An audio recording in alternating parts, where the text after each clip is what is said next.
You asked for it, you've got it. We're going to talk about swing weight, how to swing weight a club, and we're going to talk about the new 565 from McGolf. So stay tuned and let's learn something.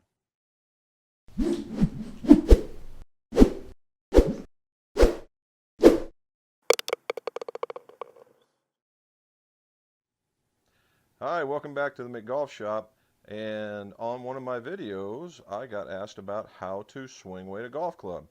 And currently, I'm making a set for a fella named Patrick, and this turned out to be a good opportunity to show you what swing weighting is and to show you the new 565.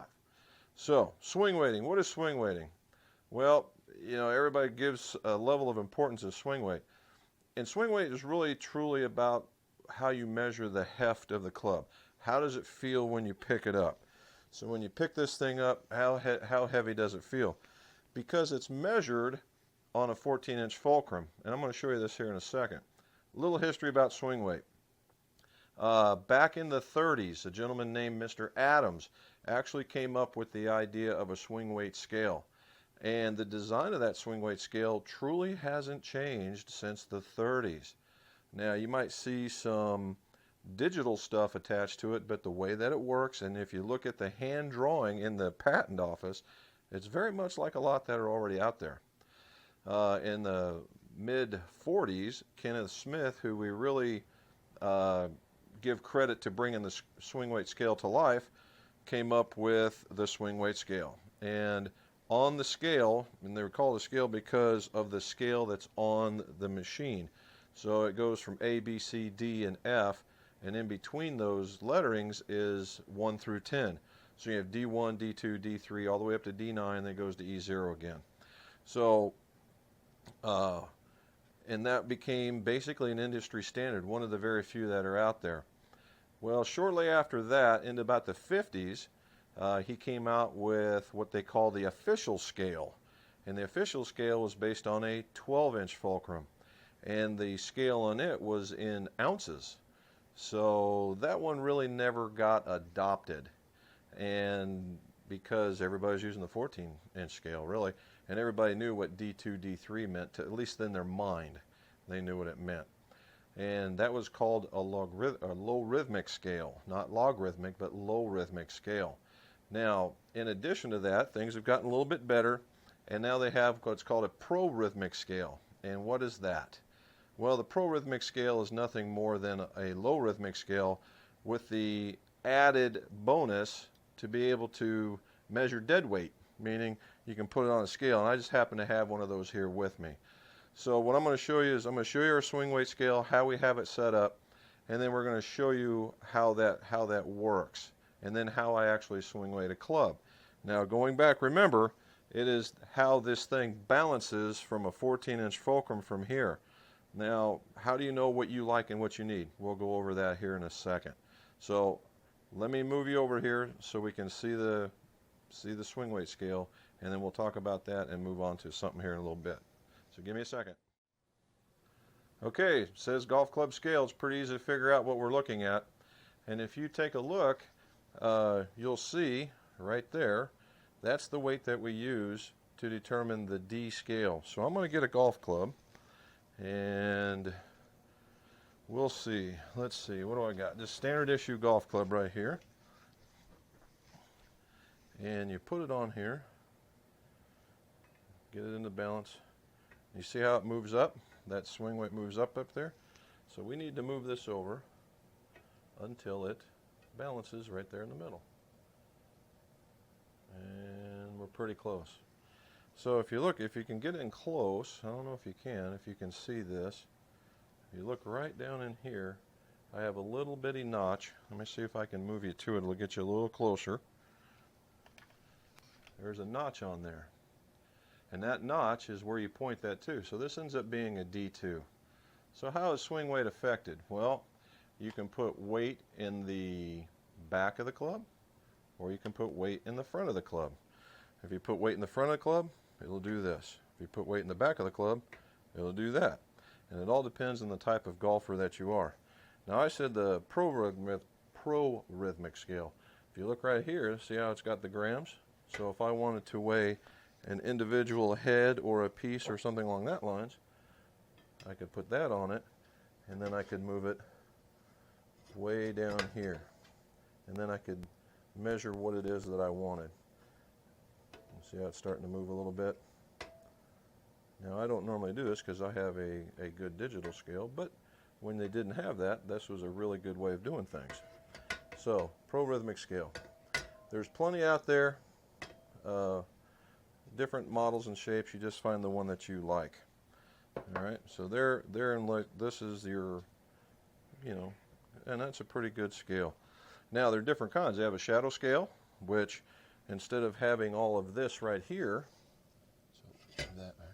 you had a shadow. As much like on the old shoe shine days where they had a scale where it take a shadow, and it would tell you very quick, very precise. It was very good. This one right here is basically the standard. There are other ones that are digital oriented, and they're good too, but I like this one. Again, I'm old school. So back to how we're going to swing weight a club. So hold on a second again. All right, so what you see here is my box of weights. Now, how do you swing weight? Well, there's a bunch of different ways. But if you see this, let me look and make sure you can see it. There you go. That's what I use in order to swing weight clubs.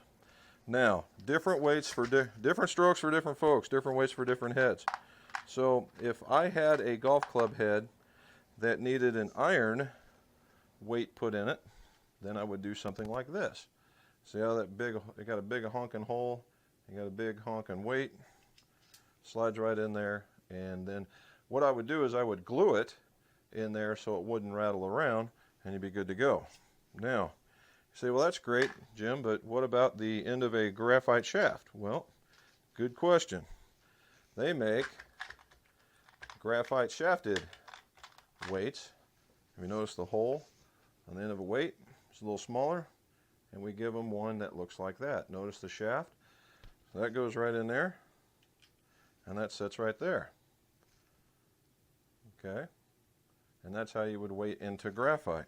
Now, in a couple more clever designs, and this will lead us into our Washon issue, Mr. Washon, new 565, that thing is pretty doggone cool. All right, and Mr. Washon, most of his designs, in the hosel, you won't be able to see it, but in the hosel there is another pocket. And what he does is we use these kinds of weights, and you basically just drop it right in there, and it sits right in there. And I think you can see that. Yeah, see how it's sitting in there? And that's sitting there nice and flush. Now the advantage to that is, if we go back to the weights, it has a bit of a shelf or a sleeve so that it will stay right there.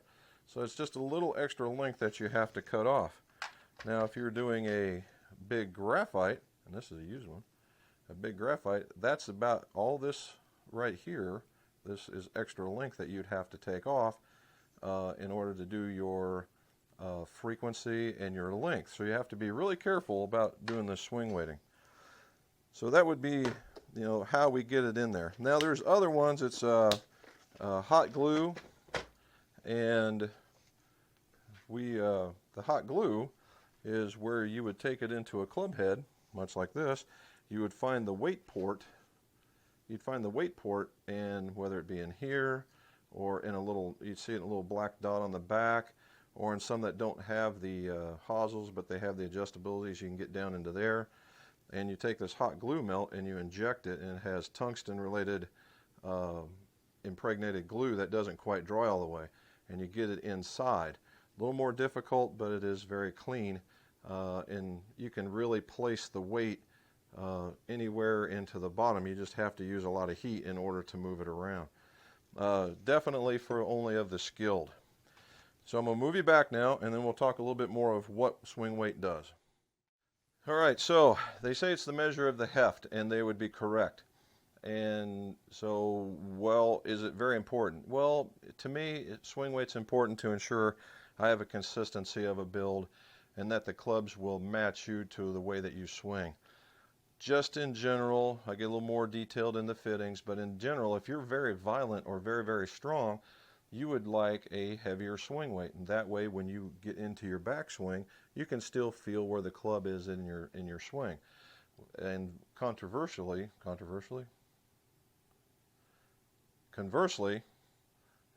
if you're smoother or you're a little slower, you might like something a little lighter, and for the very same reason. Okay, so it's just not everybody's D2 for irons and D0 for woods, or D4 for irons and D2 for woods, or the women get C's and the juniors get B's. That's crap. All right, however you like that feel and gives you the best performance, that's for you. There's plenty of ladies out there swinging clubs that are in the D range. There's plenty of guys swinging clubs in the C and B range for that matter. So you got to get what the feel is right and let the club maker help you get to that point. But that's truly it's not a measured parameter, but it's a here, test this, what do you think? And you can get there with lighter shafts, you can get there with lighter grips, you can get there with lighter heads, or heavier shafts, or heavier grips in order to get that back and forth. Now, if you wanted to make a club lighter and you say you had everything you wanted, steel shaft, well, let's go back. The average swing weight is around D2, and it assumes a standard head weight, a standard shaft weight, and a standard grip weight. And the standard grip weight is around 45, 42, 45, 120 for the shaft, and then whatever the head is, because they get 7 grams heavier as you go down the set, right? So, how do you make it heavier? How do you make it lighter? Well, we already saw how we had to add it to the head to make it heavier. But how do you make it lighter? Well, you can add weight to the back end. They make little plastic inserts in here that you can drop lead weight into, glue it all in, and then put your grip over the top, and voila, it's lighter. Jack Nicklaus used to do something very similar to that back in his day. People have put lead tape along the shaft and then put grip over it. And then there's a balance certified, and what you do is you drill the hole in the back and you insert the weight, tighten it down, and you're ready to go. That's one way to do it. You could also lower swing weight by putting in a lighter shaft. It would take a lot more weight in order to do that, but you could. So at this end, the head's around 2 grams, 2 to 3 grams in the head for one swing weight point. Where in the butt section of it, it's about 4 grams. And then if you're going to do the shaft, it takes about 9 grams. So you got to be really careful on, don't get all wound around the axle. Am I going to be off by 1 swing weight point? Is it going to kill me? The answer is absolutely not. Even a lot of professionals don't notice a 1 to 2 swing weight point change. Certainly they will, some of them are very sensitive, and yeah, they can sense it, but not all. The average golfer, you, me, and everybody else, is between 3 and 5. So if you're off by 1 or 2, it's not a huge deal. All right, so there's what you need to know about how I would swing weight a club. There's what you need to know about how the swing weight's measured and what it's for. Now we're going to talk about the 565. The 565 from Washon is a new addition, and it's to replace the 560. Very much a forged head, and it's a bigger forged head for that better player looking for some forgiveness, but still with not very much offset. This club is pretty cool. I like the 560s. We built lots of them for lots of different people, but I think these 565s are really going to take off, and let me show you why. So if we get into all of this, well, let's get you into a better light. Let me get you a better light here. All right, take a look at this 9-iron. What I like about it is, you see how everything is rounded? Everything is rounded. And I don't like a lot of sharp edges. I like everything rounded. Now what he has done is, you see that where the W is a massive weight to go behind the ball. That was removed last time, and it was actually put the outside for high MOI. If you notice though, that on the tip and on the toe and on the heel, he still has some weight out there, but he's put a little bit of mass behind it. It still has a pretty deep cavity, but when it's at address, you can't see anything of it. It also has, let me get to this part, very little offset, right? So for the better player looking for a little bit of forgiveness in a forged head, I mean, I'm telling you what, this is the deal. I can't see if you can get in there. See, well, anyway, inside there, there's lines. It's not solid. You need to probably get some better pictures off the Washon site. So this is the set that we're making for Patrick, and I think he's going to really enjoy these. So if you're interested in finding out more about this, go to washongolf.com, or you can send me an email, and I'll be more than happy to talk to you about it. All right.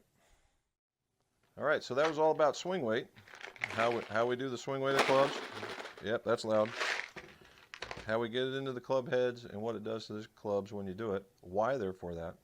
And we talked about the Washon 565. Again, very nice club. Great job, Mr. Washon, or Tom. Again, so if you have any questions about the swing weighting or the 565, leave me a note at the bottom of the video or email me at clubmaker@mcgolf.net. If you want to know more about the Washon Club, it's washongolf.com. And again, if you liked it, like the video. And if you like getting this information, please subscribe. That way you'll know when my next one comes out. And again, from the McGolf shop, let's see those scores go low.